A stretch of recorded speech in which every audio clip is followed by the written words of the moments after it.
Como é bom.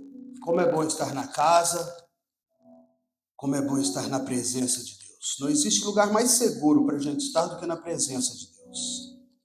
Não existe melhor lugar para estar do que a presença de Deus. Abre a sua Bíblia comigo aí. O Senhor colocou uma palavra no meu coração e eu preciso compartilhar ela com você.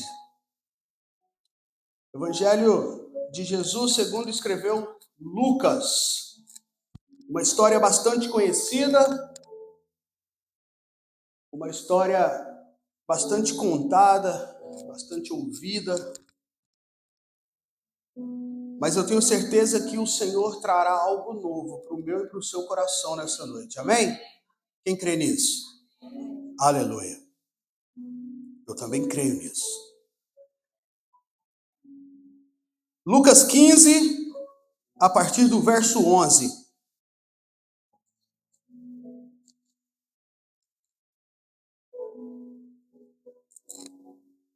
Eu não sei qual foi a maneira que você chegou aqui nessa noite, eu não sei como passou a sua semana, como é que foi a sua semana, mas uma coisa eu tenho certeza no meu coração: nada, simplesmente nada foge do controle do nosso Deus. Eu tive uma semana muito difícil, muito difícil, mas em todos os momentos eu glorifico o nome do Senhor, porque eu sei que Ele está no controle, mesmo quando as coisas fogem do meu controle, não foge do controle dEle. Ele tem todo o controle na palma das suas mãos, e a minha vida e a sua vida também está nas mãos do Senhor. Diz assim a palavra de Deus a partir do verso 11. Jesus continuou. Um homem tinha 2 filhos. O mais novo disse ao seu pai: Pai, quero a minha parte da herança. Assim ele repartiu sua propriedade entre eles. Não muito tempo depois, o filho mais novo reuniu tudo o que tinha e foi para uma região distante. E lá desperdiçou seus bens, vivendo irresponsavelmente. Depois de ter gasto tudo, houve uma grande fome em toda aquela região e ele começou a passar necessidade. Por isso foi empregar-se com um dos cidadãos daquela região que o mandou para o seu campo a fim de cuidar de porcos. Ele desejava encher o estômago com as vagens de alfarrobeira que os porcos comiam, mas ninguém lhe dava nada. Guarde bem essa palavra, caindo em si, no verso 17, ele disse: Quantos empregados de meu pai não têm comida de sobra? Eu aqui morrendo de fome. Eu me porei a caminho e voltarei para meu pai e lhe direi: Pai, pequei contra o céu e contra ti. Não sou mais digno de ser chamado teu filho. Trata-me como um dos teus empregados. A seguir levantou-se e foi para o seu pai. Estando ainda longe, seu pai o viu e, cheio de compaixão, correu para o seu filho e o abraçou e o beijou. O filho lhe disse: Pai, pequei contra o céu e contra ti. Não sou mais digno de ser chamado teu filho. Mas o pai disse aos seus servos: Depressa, tragam uma melhor roupa e vistam nele. Coloquem um anel em seu dedo e calçados em seus pés. Tragam um novilho gordo e matem-no. Vamos fazer uma festa e alegrar-nos, pois este meu filho estava morto e voltou à vida. Estava perdido e foi achado. E começaram a festejar o seu regresso. Pai, nós estamos aqui mais uma vez, Pai, na Tua presença. Pai. Queremos pedir licença porque nós somos pecadores, Pai, e a Tua presença ela é santa, ela é poderosa, Senhor. Pai, mas eu quero te pedir, ó Deus, humildemente, em nome de Jesus, Senhor, fala aos nossos corações aqui nessa noite. Senhor, nós precisamos ouvir uma palavra que venha do céu, do Senhor. Pai, que não seja nada do Bruno, nada do homem, Senhor. Que eu não tenha, Pai, a capacidade de atrapalhar nada que o Teu Espírito Santo queira fazer aqui nessa noite. Que eu seja somente o porta-voz, o mensageiro. Que eu seja somente um instrumento, o vaso, ó Deus, que vai trazer o recado. Pai, fala aos nossos corações aqui nessa noite, Senhor. Pai, nós te damos total liberdade e total legalidade para agir no nosso meio e na nossa vida. Prepara, ó Deus, o nosso espírito, a nossa alma, o nosso coração, a nossa mente. Prepara-nos, ó Deus, para receber a semente da vida, porque a Tua palavra é a vida. A Tua palavra é aquilo que nós precisamos. A Tua palavra é aquilo que necessitamos. A Tua palavra é a nossa dependência diária, Senhor. Pai, nós necessitamos da Tua palavra, Senhor. Que o Senhor tenha liberdade. Desde já, Pai, eu repreendo agora toda ação de Satanás Senhor, toda perturbação, tudo aquilo que vem para trazer, ó Deus, desconforto, que vem para trazer desonra ao teu nome. Senhor, nós repreendemos agora em nome de Jesus. Nós clamamos ao Senhor, chamamos agora, ó Deus, a tua atenção, Pai, para a nossa vida, ao nosso coração, para que nós sejamos alcançados por essa palavra, Pai, nessa noite. Senhor, fala ao coração de cada um que aqui está, em nome de Jesus. Amém? Glória a Deus. Queridos, o Senhor colocou uma palavra no meu coração, compartilhando o perdão de Deus. Se eu e você estamos aqui nessa noite, se eu estou aqui nessa noite com a oportunidade de falar dessa palavra, ministrar essa palavra, é porque um dia eu fui alcançado pelo perdão de Deus. Porque um dia eu recebi o perdão de Deus. Não porque eu merecia, não porque eu sou bonzinho, mas porque Ele é bom. Porque o teu amor, ele dura para sempre. Não é por mim, é por Ele. Então, o que eu preciso começar a entender nessa noite, junto com você, quero te levar a começar a entender que perdão é um ato de amor. Perdão é uma graça, é misericórdia de Deus para com a humanidade. Um chamado para que nós, crentes, possamos fazer o mesmo uns com os outros. Eu gosto muito da tradução dessa palavra perdão, porque no grego, no Novo Testamento, é afeses, que significa libertação ou cancelamento de uma dívida. Ou seja, em Cristo a nossa dívida foi perdoada, foi cancelada. Em Cristo nós fomos libertos. Não é no Bruno, não é no pastor Ribamar ou no pastor Eduardo, mas foi em Cristo nós alcançamos a libertação. O perdão de Deus veio através de algo que não que eu ou você podemos fazer, mas por algo que o Filho dele fez. O Filho do próprio Deus vivo. Então nós precisamos nos atentar para essas coisas, porque Deus, ele perdoa completamente aqueles que se arrependem e colocam a sua fé em Cristo. E quando nós temos o entendimento dessa palavra, nós precisamos começar a viver essa palavra. Em 1 João, você não precisa abrir no capítulo 1, no verso 9, eu vou ler para você, ele diz assim: se confessarmos os nossos pecados, ele é fiel e justo para nos perdoar os pecados e nos purificar de toda injustiça. Ou seja, se confessarmos os nossos pecados, ele é fiel e justo para nos perdoar. Deus ordena, queridos, que nós perdoemos uns aos outros, assim como nós fomos perdoados por ele. Em Efésios capítulo 4, no verso 32, ele continua dizendo: sejam bondosos e compassivos uns para com os outros, perdoando-se mutuamente, assim como Deus os perdoou em Cristo Jesus. O perdão genuíno, queridos, é um reflexo do caráter de Deus e um mandamento para os seus filhos. Ele traz libertação, ele traz restauração e paz, tanto para quem perdoa, quanto para quem é perdoado. Ou seja, quando nós perdoamos alguém ou quando nós somos perdoados por alguém, é uma mão de via dupla. As duas partes, elas alcançam a graça e a misericórdia de Deus. As duas partes, elas são beneficiadas. E hoje, através da história dessa família, que o próprio Jesus conta na parábola do filho pródigo, nós vamos aprender duas bênçãos que o perdão de Deus ele gera em nossas vidas. Porque entenda, existe bênçãos no perdão.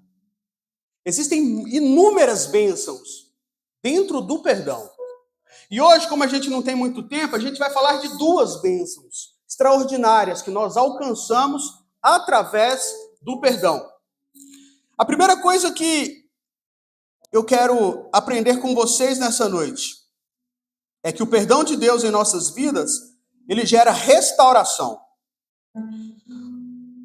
No verso 20 desse capítulo 15 que a gente leu, está escrito assim: a seguir levantou-se e foi para o seu pai. Estando ainda longe, seu pai o viu, cheio de compaixão, correu para o seu filho, o abraçou e o beijou. O filho lhe disse: pai, pequei contra o céu e contra ti, não sou mais digno de ser chamado teu filho. Mas o pai disse aos seus servos: depressa, tragam a melhor roupa e vistam nele, colocam um anel em seu dedo e calçados em seus pés. Eu gosto muito de entrar dentro da palavra, eu gosto de me colocar dentro daquela história para que eu possa extrair o máximo possível da revelação dela para a minha vida, para mim poder conseguir aplicar ela em todas as áreas da minha vida. Para que eu possa não somente ouvir e ficar conhecendo mais uma história, mas que eu possa entender o que Deus quer falar ao meu coração através daquela história. A primeira coisa que eu aprendi nessa passagem do filho pródigo foi que quando ele tomou a iniciativa de ir até o pai pedir a sua herança, ele como filho tinha o direito de pedir a herança. Mas não era hora dele receber aquela herança. Porque a herança a gente recebe quando o pai morre. O pai não tinha morrido, o pai estava vivo. Ou seja, por ele ser jovem, talvez imaturo, ele queria a parte dele da herança, mas em outras palavras, ele estava falando assim, eu não estou preocupado se você está vivo ou se você está morto, eu quero o que é meu de direito. Eu quero a minha parte da herança. Para que aquele filho, em outras palavras, estava falando para o pai assim, olha, para mim o senhor morreu, eu não preciso. A única coisa que eu quero é a herança. E nós, muitas vezes, somos assim. Nós queremos somente o benefício. Nós queremos tudo na nossa hora, no nosso tempo. E essa história, ela me ensinou, a primeira coisa que essa história me ensinou foi que, mesmo sendo um direito daquele filho a herança, ele ficou com a herança? Não, ele perdeu tudo. Mesmo sendo um direito dele. A primeira coisa que eu aprendi nessa história foi que aquilo que não está na hora de eu receber, se eu tentar atravessar, eu não vou conseguir segurar, não vai permanecer na minha mão aquilo que não está na hora de eu receber. Mesmo eu tendo o direito daquilo, a herança era direito dele. Ele tinha direito da herança, mas não era hora dele receber aquela herança. Não adianta eu e você tentar ajudar a Deus, tentar cortar caminhos. Não existe atalhos no reino de Deus. O reino de Deus é um caminho, que é Jesus. Ele não fala que ele é um caminho, ele é o caminho. Nós não podemos buscar outros caminhos, outras saídas para a nossa vida. Nós temos o caminho que é Jesus. Aquele jovem tentou buscar um atalho para chegar mais cedo em ter uma condição financeira. Ele tinha direito daquilo, mas não era a hora dele receber. O que não está na hora do Bruno receber ou de você receber, não está na hora. A gente não precisa tentar buscar coisas que não está no momento da gente ter. Aquilo que é para chegar nas nossas mãos vai chegar na hora certa. Deus, ele não se atrasa em nada. Em nada. Deus, ele está no tempo certo. Quem se atrasa ou quem quer as coisas adiantadas somos eu e você. Mas Deus está no tempo certo. Talvez eu não esteja vivendo o momento ou aquilo que eu queira viver. Porque a gente sempre quer mais. Mas entenda que nós, quando colocamos as nossas vidas na dependência de Deus, nós precisamos aprender a viver com aquilo que Deus tem colocado nas nossas mãos. A gente precisa aprender a ser grato com tudo aquilo que Deus já tem nos dado. O que me chama muita atenção nessa história é que aquele jovem, aquele filho mais novo, enquanto ele tinha dinheiro, ele tinha amigos. A história nos diz isso. Enquanto ele tinha condições, ele tinha pessoas ao seu lado. Enquanto ele tinha dinheiro, ele tinha companhia. Mas quando o dinheiro acabou, tudo isso acabou. E o verso 17 nos chama muita atenção. Ele precisou cair em si. Você já ouviu aquele ditado que as pessoas só dão valor depois que perdem?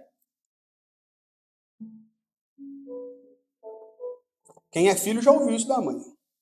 Você não dá valor em mim hoje, você vai ver o dia que eu morrer. Todo filho já ouviu essa frase da mãe. Mas é assim, o ser humano é assim, ele só dá valor nas coisas depois que ele perde. No Brasil tem um feriado muito famoso que se comemora no dia 2 de novembro, que se chama Dia de Finados. É o dia que as pessoas vão ao cemitério e levam flores para os seus entes queridos que já morreram. É um feriado bem conhecido, feriado nacional no Brasil. É conhecido como o Dia dos Mortos lá no Brasil, né? Dia de Finados, né? E se vende muitas flores nesse dia. E eu gosto muito de fazer pesquisa. Eu estava vendo uma pesquisa que no Dia de Finados no Brasil se vende mais flores do que no Dia dos Namorados. Olha que interessante. O Dia de Finados se vende mais flores do que o Dia de Namorados. Dia dos Namorados. Você levar flores para uma pessoa morta, homenagear, porque eles compram as flores e colocam lá no túmulo. Você passa no cemitério no dia 2 de novembro, tá lindo, cheio de flores. Aquelas lápides com o nome da pessoa, todas floridas, ornamentadas e decoradas. Você leva flores para homenagear uma pessoa. E eu não vejo nenhum problema em quem faz isso. Até eu já fiz isso antes de conhecer Cristo, sabia? Porque esse é um feriado mais católico no Brasil. Então eu não vejo nenhum problema, eu respeito quem faz isso. Mas me responda, o morto vai poder contemplar aquela flor? O morto vai poder sentir o cheiro daquela flor?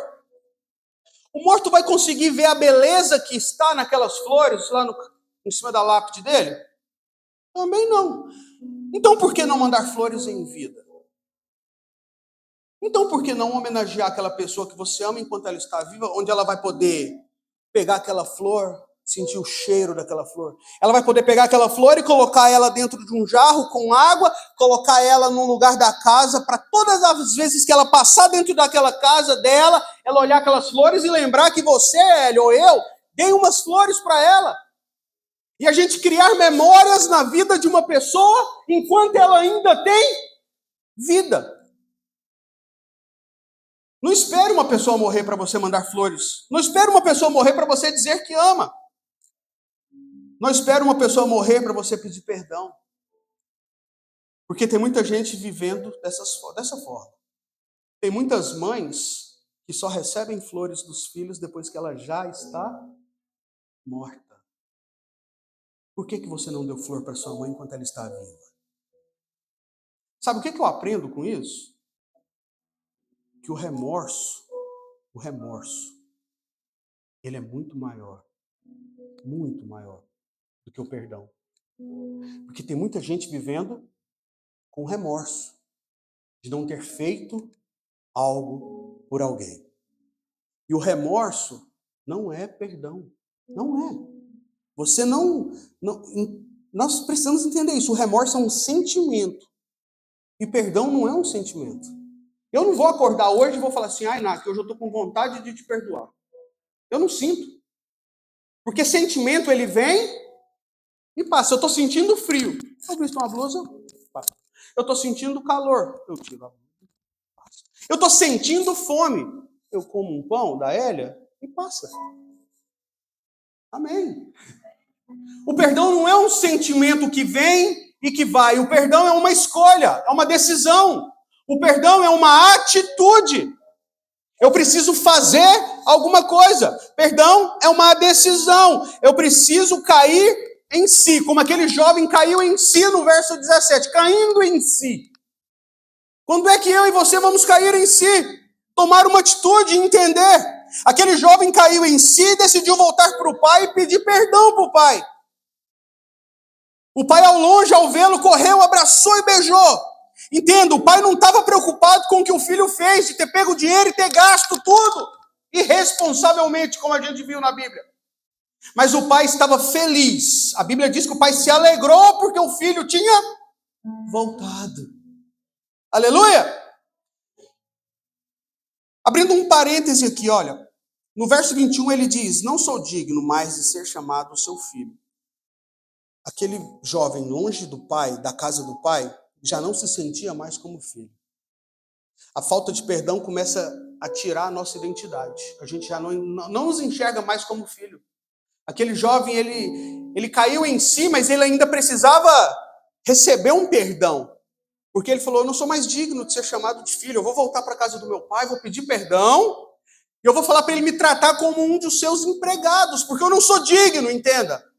Nós realmente não somos dignos. Não é por nós, é por ele. A gente precisa entender isso.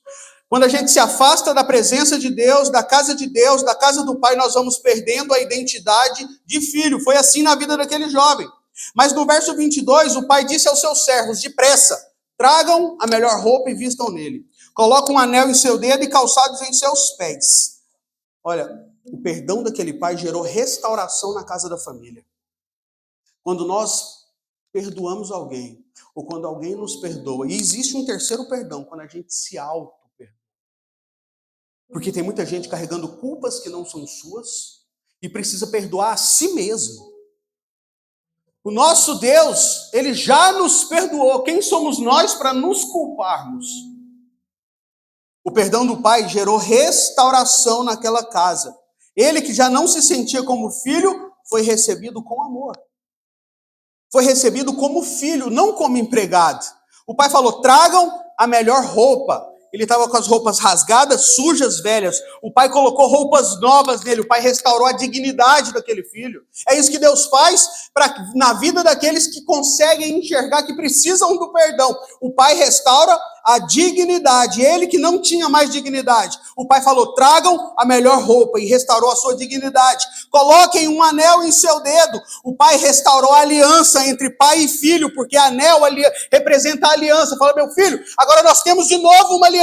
Você é meu filho. Não é porque você você saiu de casa, abandonou a casa, que você deixou de ser seu filho. Não, nós temos uma aliança. Aquele anel representava a aliança de pai e filho. Ele disse, tragam sandálias para os seus pés. As sandálias representam segurança, proteção. O pai restaurou a proteção na vida daquele filho. Fala, filho, perto de mim, na casa do pai, você está protegido.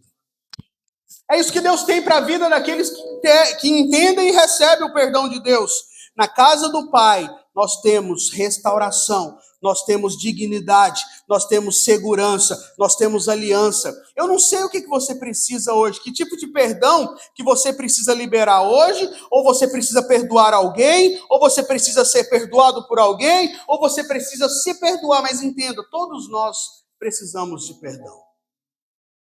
Todos os dias eu peço perdão para Deus pelos meus erros. Tem horas que eu penso coisas que eu não quero pensar. Tem hora que eu sinto vontades que não eram para sentir aquelas vontades. Tem hora que a gente faz coisas que não eram para você e para mim fazer.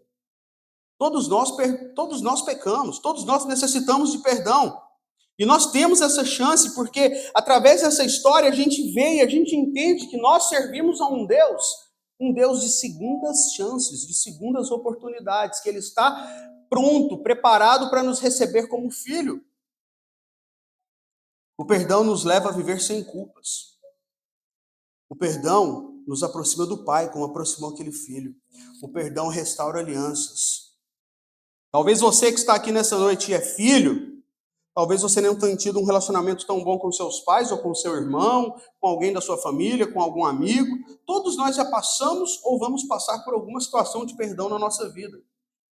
E o que nós devemos entender é que se nós fomos alcançados pelo perdão de Deus através de Jesus, nós também precisamos liberar perdão quando necessário. E perdoar não é fácil. Liberar perdão para alguém muitas vezes é muito difícil. Eu tenho muita facilidade em perdoar. Graças a Deus eu fui trabalhado, estou sendo trabalhado todos os dias por Deus, porque perdoar não é fácil. Liberar perdão não é fácil. Pedir perdão para alguém, ter humildade, grandeza de reconhecer que errou e chegar em alguém e pedir perdão é muito difícil. Nós, como seres humanos, lidamos com essas dificuldades todos os dias da nossa vida. Mas nós precisamos entender que existem bênçãos dentro do perdão. E a primeira delas é essa, é restauração. Deus quer restaurar relacionamentos, Deus quer restaurar famílias, Deus quer restaurar alianças, Deus quer restaurar famílias, relacionamentos, Deus quer restaurar. Nosso Deus é um Deus de restauração. Tem tantas famílias sendo destruídas por falta de perdão.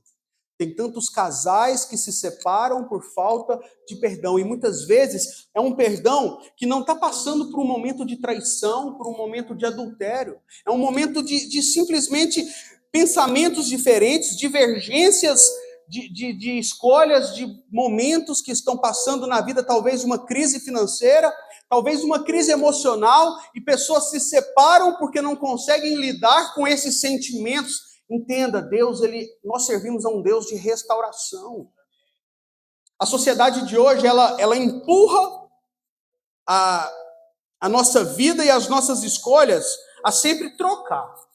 Não deu certo, troca. Não funciona a troca. É mais fácil trocar de esposa, de marido, do que arrumar aquele. Mas entenda, se Deus te colocou dentro desse ambiente, dentro dessa casa, dentro dessa família, e você não está passando um momento que você gostaria de estar passando, eu estou aqui nessa noite para falar para mim e para você também, porque eu também vivo momentos difíceis. Eu sou casado, esse ano eu faço, graças a Deus, 20 anos de casado, com a mesma mulher. E vai ser com ela até Jesus voltar. Eu já falei para ela, é juntos até depois do fim. Aquele negócio de que até a morte nos separe, não, nós vamos estar juntos no céu, não sei como vai ser, mas se Deus quiser, vai estar junto lá. A minha vida é perfeita? Não, não é perfeita. Não é perfeita. Não é, ninguém vive, ninguém. Só o pessoal do Instagram, e vocês ficam vendo a vida dos outros no Instagram, gente, acorda. Não existe vida perfeita. Não existe vida perfeita. Existe um Deus perfeito. Mas não existe vida perfeita. Deus, ele quer restaurar. Deus quer restaurar alianças. Deus quer restaurar famílias. Deus quer restaurar o amor dentro dos lares, entre pais e filhos, entre irmãos. Mas a sociedade, o mundo de hoje, nos empurra sempre a trocar. É mais fácil, dá menos trabalho. E aí a gente vai carregando culpas e mais culpas. A gente sai de um problema e entra em outro. Por que eu vou trocar? Se eu sirvo a um Deus que pode restaurar. Se colocar nas mãos do Senhor. Quem se coloca nas mãos do oleiro, quando ele vai fazer um vaso de barro, e aquele vaso ele sai imperfeito, ele não pega aquele barro e joga fora. Ele refaz. Deus, ele quer refazer cada um de nós.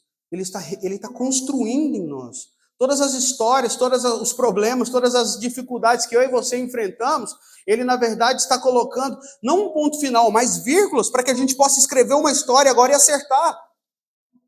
Não existe ponto final com Deus. Deus está construindo a nossa história. E quando nós entregamos a história da nossa vida nas mãos do Senhor, a gente precisa entender que Ele está com a caneta na mão, é Ele que escreve a história. E muitas vezes nós queremos tomar decisões, fazer escolhas, caminhar por nós mesmos e deixamos de experimentar ou de viver o melhor que Deus tem para a nossa vida e deixamos de perdoar, de ser perdoado, ou deixamos de nos perdoar.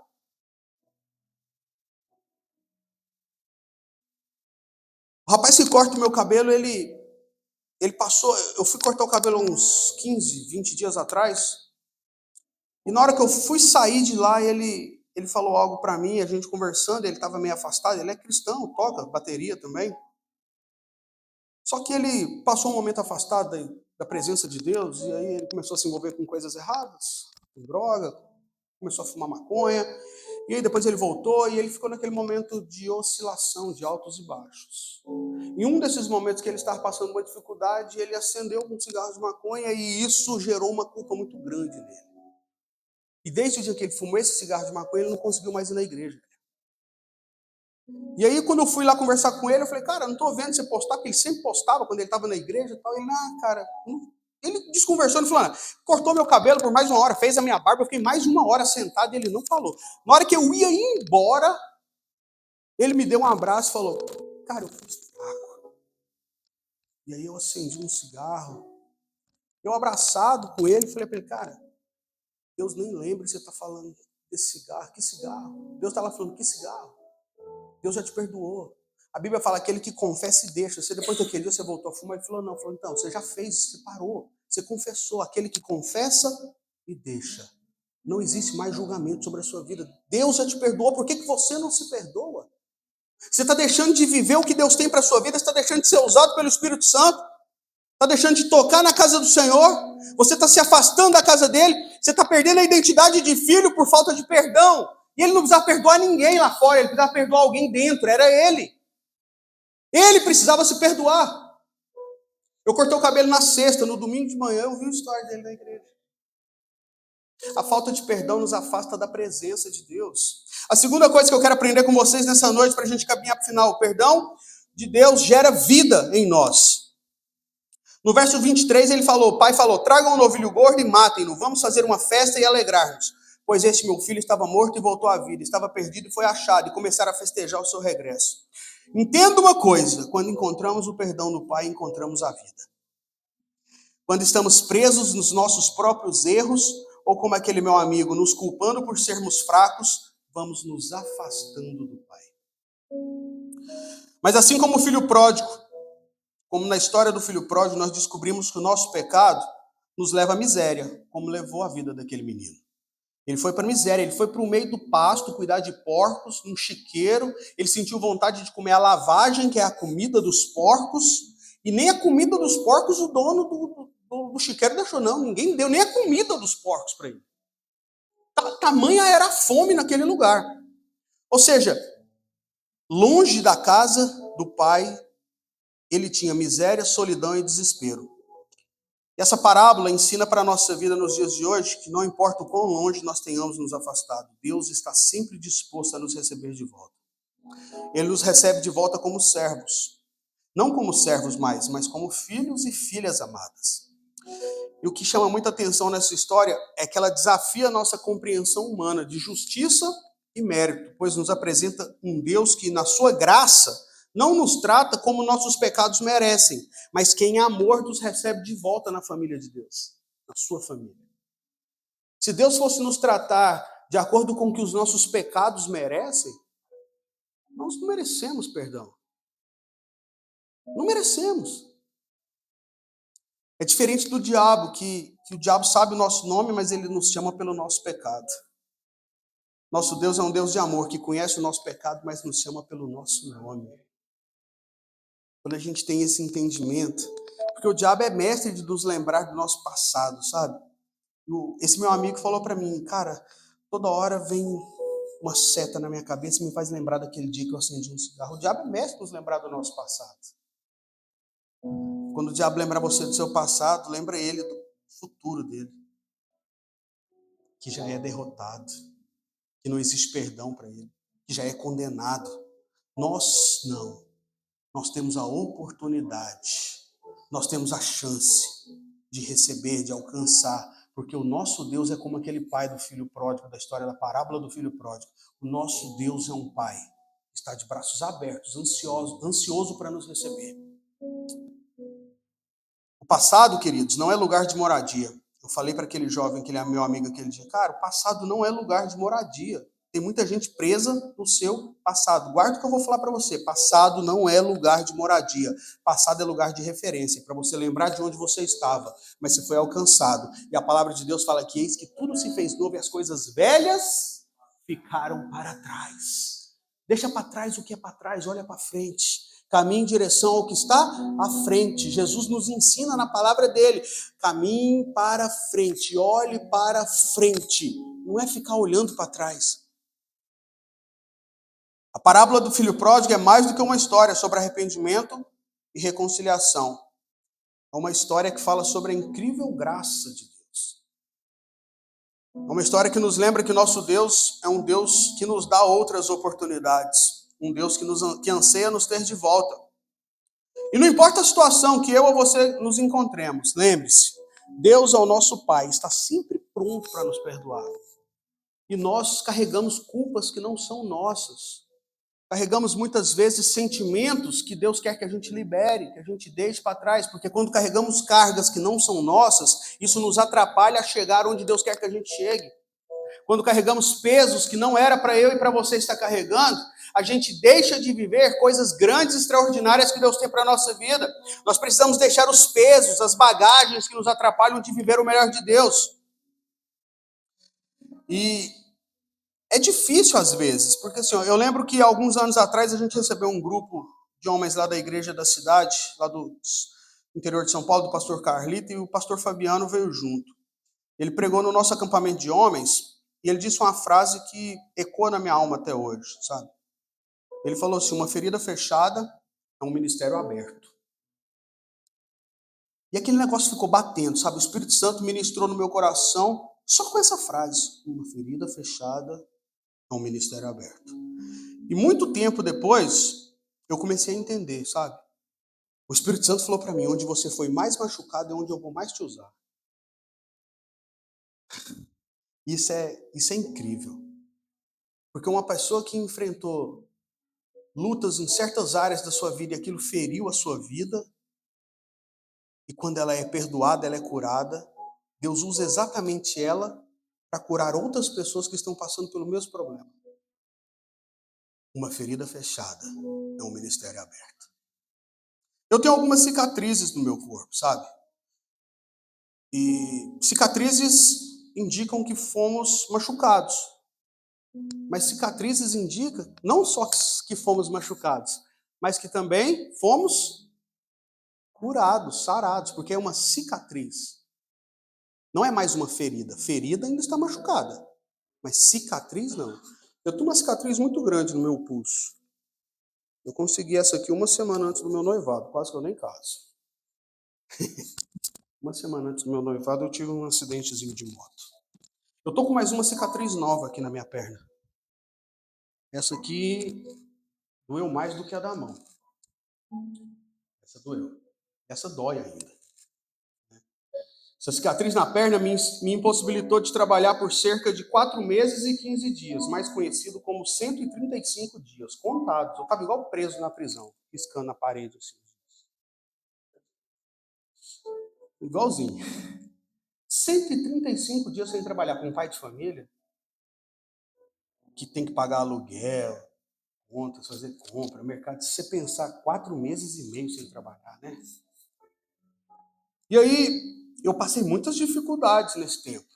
Não dificuldades financeiras, porque o Deus que eu sirvo e que você serve, ele disse que nunca viu um justo mendigar o pão. Nunca faltou nada. Pelo contrário, ele deu além. Ele deu além.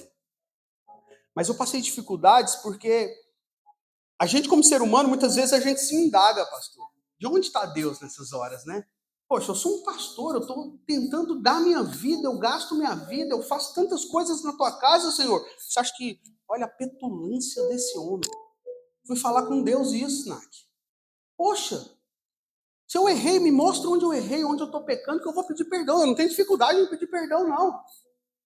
Sabe?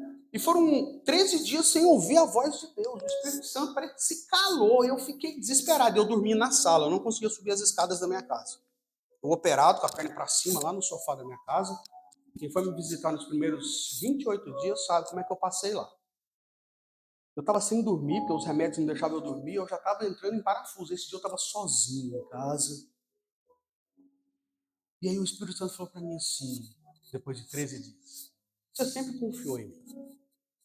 Eu falei, então, agora eu estou te ensinando a depender de mim. E aí o Espírito Santo ministrou de novo. A dependência. Porque a confiança, você pode até confiar em Deus, dependendo de você. Por exemplo, amanhã você vai sair para trabalhar. Sim? Você vai confiar em Deus para sair para trabalhar. Mas o trabalho é seu, você vai ter que ir lá e fazer. Ou seja, você confia em Deus, mas vai depender do seu trabalho. A dependência não. A dependência depende dele. Eu aprendi a depender. Ou seja, aquela frase que o pastor Fabiano falou há 6 anos atrás, uma ferida fechada é um ministério aberto. Agora eu tenho autoridade para falar sobre dependência, porque eu dependi de Deus por 4 meses e meio. Agora eu posso falar sobre dependência. Antes eu não podia falar, eu não tinha autoridade. Porque sair para trabalhar todos os dias e depender do meu trabalho, do suor do meu trabalho é uma coisa. Agora ficar em casa com a perna para cima e não faltar nada na sua casa e aprender a viver na dependência de Deus. E muitas vezes não é muitas vezes. Toda vez que você for viver na dependência de Deus, viver na dependência é entregar o controle nas mãos dele. Fala assim, ó, tá contigo. Depender de Deus é complicadíssimo, porque nós somos muito exato. A gente quer tudo na nossa mão. O controle tem que estar na nossa mão, sabe? Essa é a dependência, sabe, do mundo físico. Esse é o perdão que muitas vezes a gente escuta sobre falar nesse mundo físico, né? Mas existem feridas mais complicadas do que essa para serem saradas na vida de um ser humano, sabia? Existem cicatrizes que nos impossibilitam de realmente viver o que Deus tem para a nossa vida. São cicatrizes na alma, no coração. Essas cicatrizes são as mais sérias. E são essas cicatrizes que Deus precisa tratar na nossa vida. Porque existem pessoas dentro da igreja com seus corações ainda feridos por alguma coisa que aconteceu às vezes há 10, 15, 20 anos atrás. Existem feridas na alma que não foram curadas ainda. E o problema das feridas na alma é que a gente não consegue ver. A ferida na minha perna, eu via. Eu sabia que eu precisava de um tratamento, porque eu não estava sem andar. Eu sabia que eu precisava de um médico. A ferida na alma, ela vai nos matando quietinho, sem você perceber, sem eu perceber. E é essa ferida que a gente precisa tratar. São essas feridas. Eu já fui muito ferido no meu coração. E foi onde eu aprendi a começar a perdoar, sabe? Existem feridas difíceis de cicatrizar. Mas quando essas feridas se cicatrizam, você começa a viver o extraordinário de Deus. Você começa a viver coisas que você nunca ia imaginar. Você começa a sentir e a ouvir Deus como você nunca imaginou que você fosse capaz de conseguir. Aos 13 anos de idade, eu perdi o meu pai. E eu não era cristão. Aos 14 anos de idade, eu fui no julgamento do rapaz que matou meu pai. Eu tinha 14 anos de idade. Eu lembro claramente daquele dia. Eu não conhecia Deus ainda. E eu estava muito machucado, né? E eu falei para o pai daquele cara, falei assim, você esconde o seu filho em qualquer lugar. Até no inferno eu vou achar ele. O dia que eu achar ele, eu vou matar ele, como ele matou meu pai. Olha só a ideia. Eu sonhava com as formas que eu poderia matar ele. Eu idealizava isso no meu coração. Eu alimentava isso, Nac. Eu não queria matar ele rápido, eu queria matar ele porque olha só que pensamento mamão. Misericórdia. Mas aquilo me ajudava a viver. Olha que coisa louca. Mas aí passou o tempo, ele foi condenado. E 6 anos depois, eu encontrei Jesus. No dia do meu batismo. Igreja lotada. Mas muita gente. Eu fui para a sede para me batizar. Eu era da congregação, de um campus da congregação.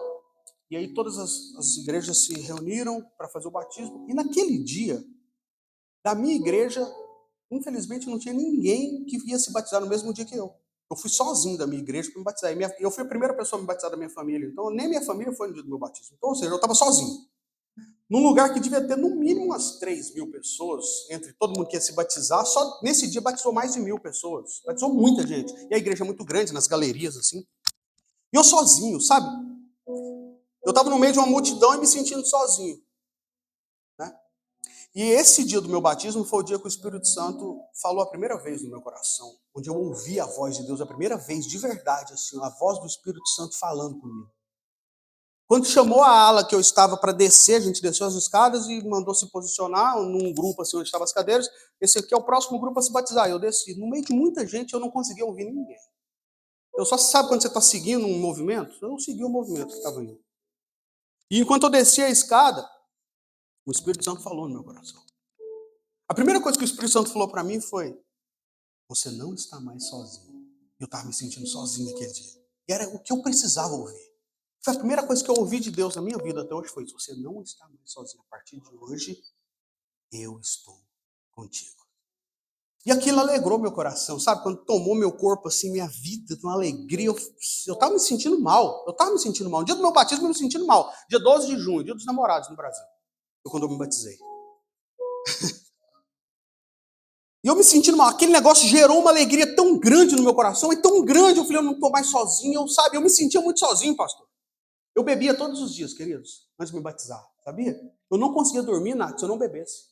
Eu era viciado, um jovem de 13, 14 anos, comecei a beber. Até os 19 anos, foram 6 anos da minha vida assim. E aquela alegria tomou meu coração, minha vida eu desci, mas quando eu estava chegando num lugar para ser um dos próximos a batizar, o Espírito Santo falou outra coisa. Ele falou para mim assim, eu morri por ele também. Eu falei, como assim, né? Ele é exatamente isso. Eu já perdoei ele. Você também precisa perdoar. No dia do meu batismo, eu liberei perdão para o cara que matou meu pai. No dia do meu batismo, eu fui sarado, curado de um sentimento que eu carreguei por 6 anos. E aquele episódio mudou a história, o curso da minha vida. A partir daquele momento, nenhum tipo de perdão mais era difícil para mim. E eu entendi, quem muito perdoa, muito ama. Quem muito ama, muito é perdoado. A partir de agora eu não carrego mais culpa. Se eu errar com você, você pode ficar tranquilo que eu vou chegar em você e vou pedir perdão. E se você chegar em mim para me pedir perdão, a resposta sempre vai ser a mesma. Quem já me pediu perdão aqui sabe. Você já está perdoado há muito tempo. Quem sou eu para te condenar? A resposta será sempre a mesma. Eu queria convidar você a ficar de pé. Eu não sei o que te fez chegar aqui nessa noite, eu não sei como você chegou aqui nessa noite. Eu não sei para quem que o Senhor ministrou essa palavra nessa noite, mas todos nós precisamos de perdão, todos nós precisamos ser perdoados, todos nós precisamos, às vezes, de nos perdoar. Eu não sei qual que é a sua situação, eu não sei se você precisa de alguma coisa, mas eu quero orar com você nessa noite. Não existe nada difícil demais para Deus fazer. Não existe nada impossível para o nosso Deus. Não existe dor que Ele não possa curar. Não existe ferida que Ele não possa sarar. Não existe sentimento que Ele não possa mudar. Não existe situação que Ele não possa restaurar. Não existe nada que Ele não possa fazer. A palavra de Deus nos ensina que agindo Deus, quem impedirá? Ninguém pode impedir o agir de Deus. Nessa noite, queria convidar você a fechar os seus olhos no seu lugar. Eu queria levar você a pensar em alguma situação da sua vida que você acha que você precisa ou pedir perdão para alguém, ou precisa perdoar alguém, precisa liberar esse perdão, ou talvez você precisa se perdoar por coisas que você tenha feito, por coisas que você tenha vivido. Eu não sei. Mas se tiver alguém aqui nessa noite que precisa disso, enquanto a gente ministra uma canção, eu queria te convidar, com seus olhos fechados, a levantar sua mão em sinal de adoração e de rendição ao nosso Deus. O nosso Deus está aqui nessa noite. Se você precisa de algum perdão na sua vida, em alguma área da sua vida, eu queria convidar você a levantar sua mão e enquanto a gente canta, a gente vai orar. Pai, não é por merecimento, Senhor, mas é por amor. É pelo amor que o Senhor tem pela nossa vida, Pai. É pelo amor que o Senhor tem por cada um de nós, Senhor, que nós estamos aqui nessa noite, Senhor. Pai, nós não merecemos nada, mas o Senhor nos dá tudo. Nós somos falhos e nós somos fracos. Mas a tua palavra nos diz que o teu poder se aperfeiçoa na nossa fraqueza, que quando somos fracos, aí é que somos fortes. Porque é o Senhor que opera através de nós, Senhor. Pai, nós aprendemos nessa noite, ó Deus, que o perdão ele gera restauração. Se você precisa, você que levantou sua mão, eu queria convidar você agora a dar um ato de fé. Assim como aquele jovem saiu do lugar onde ele estava, e ele caminhou em direção à casa do Pai, eu queria convidar você que levantou sua mão a sair do seu lugar e caminhar em direção ao altar do Senhor e entregar. Entrega no altar do Senhor nessa noite aquilo que tem atrapalhado a sua vida de alcançar o que Deus tem para você. Entrega no altar do Senhor o sentimento que tem apertado o seu coração e não tem deixado você viver o melhor que Deus tem para você. Entrega no altar do Senhor os sentimentos de culpa que muitas vezes você tem carregado. Se você deixou de pedir um perdão e isso tem afligido o seu coração, tem trazido um sentimento de aperto no seu coração, entrega para o Senhor nessa noite.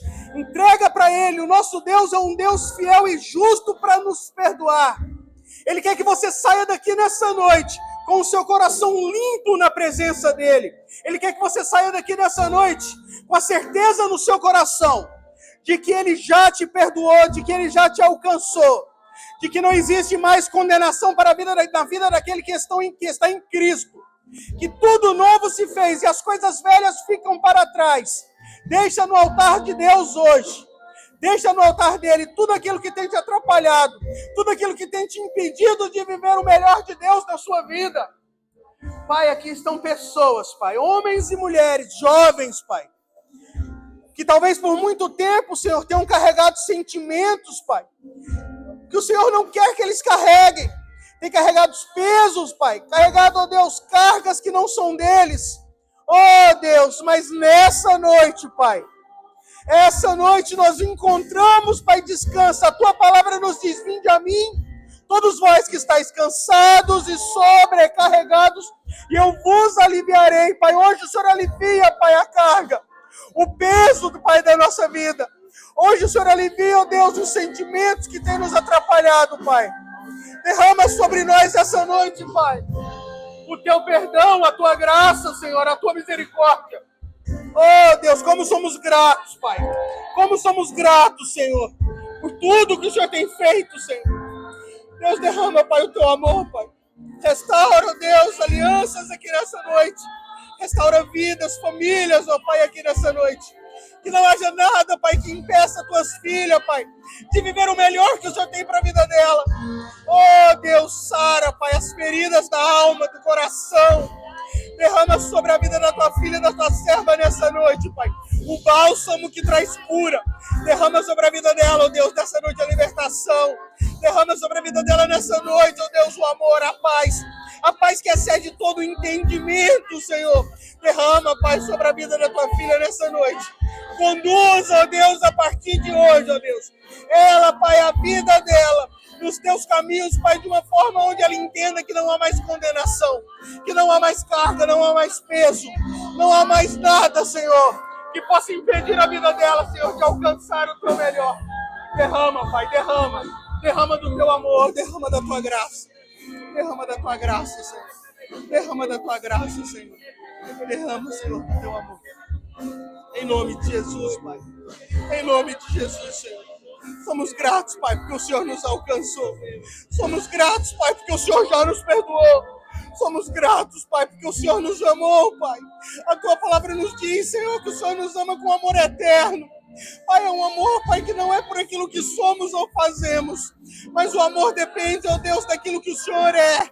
O Senhor é o nosso Deus, o nosso Pai.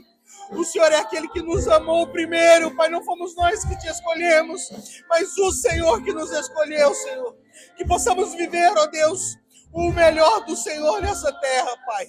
Sem culpas, sem ressentimentos, Pai. Oh, Jesus.